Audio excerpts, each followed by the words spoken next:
હાલો દોસ્તો, જય શ્રી કૃષ્ણ.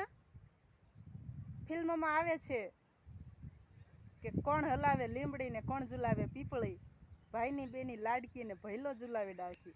તો આપણે જો ટોટલ વસ્તુ ફિલ્મના ગીતમાં સેટ થઈ જાય ને એવી જ રીતે જો આ છે લીમડી અને આ છે પીપળી છે ને, અને આ છે ભૈલો અને આ ભાઈની બેની છે. અને જો રીતસરનું હું આમ ઓલી બાજુ કામ કરતી હતી ને ત્યાંથી મારે વિડીયો બનાવવા સ્પેશિયલ આવવું પડ્યું. તો જો આ છે લીમડી, ફરી એકવાર બતાવી દઉં, અને આ છે પીપળી. અને સેમ ટુ સેમ ફિલ્મના ગીતમાં સેટ થાય એવી જ રીતે બેન હિંચકે છે અને ભૈલો જે છે એ હિંચકો નાખી રહ્યો છે. ભાઈ તું ઓલી બાજુ ગયો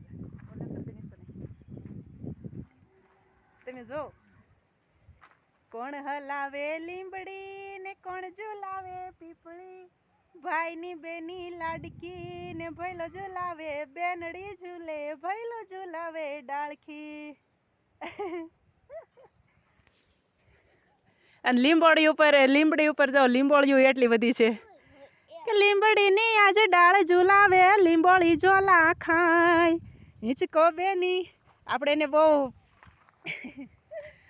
બહુ નથી આવડતું ગીત, પણ તોય આજ સુપર જ સીન થઈ ગયો છે, ફિલ્મી સીન, કે કોણ હલાવે લીમડી ને કોણ ઝુલાવે પીપળી, ભાઈની બેની લાડકી અને ભૈલો ઝુલાવે. સેમ ટુ સેમ ફિલ્મી સીન આમાં બની ગયો છે. અને કોણ હલાવે લીમડી અને કોણ ઝુલાવે પીપળી. તો સારું હાલો તઈ, બહુ મસ્ત સીન બની ગયો. એટલે કામ કરતી હતી હું, ગાયું દોવાનો ટાઈમ થઈ ગયો છે ને તોય છતાંય આવી અને વિડીયો બનાવી લીધો. અને એક ભાઈએ આના અઠવાડિયા પહેલાં કોમેન્ટ પણ કરી હતી આ જ ગીત ઉપર કે ભાઈની બેની લાડકી એની ઉપર 2 લીટીઓ ગાવ. તો ભાઈ તમારું પણ માન રહી ગયું અને અમારું પણ કામ થઈ ગયું. તો સારું હાલો, જય શ્રી કૃષ્ણ.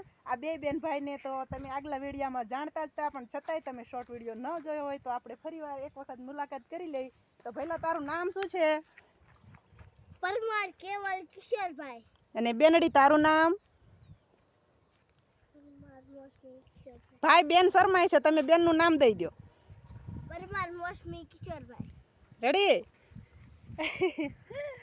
એક જ મા બાપના દીકરા છે, બે બેન ભાઈ છે. અને સેમ ટુ સેમ કોણ હલાવે પીપળી ને કોણ હલાવે લીમડીમાં, હિંચકામાં અને ગીતમાં તમામ વસ્તુમાં સેટ થઈ જાય એવા છે. હાલો તો જય શ્રી કૃષ્ણ, ખુશ રહેજો.